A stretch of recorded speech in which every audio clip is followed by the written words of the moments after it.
నా పరిస్థితుల్ని వాడుకోవడంలో దేవుడి కన్నా గొప్పగా ఇంకెవడో వాడుకోడు.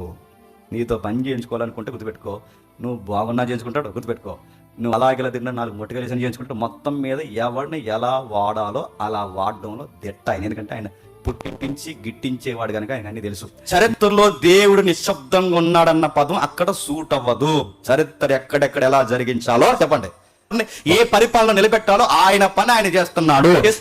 చట్టం చేస్తున్నది ఎంత వాస్తవమో, ఇశ్రాయేలు దేవుడు కునుకకి నిద్రపోక తన పని తను చేస్తున్నాడు అన్నది కూడా అంతే వాస్తవం.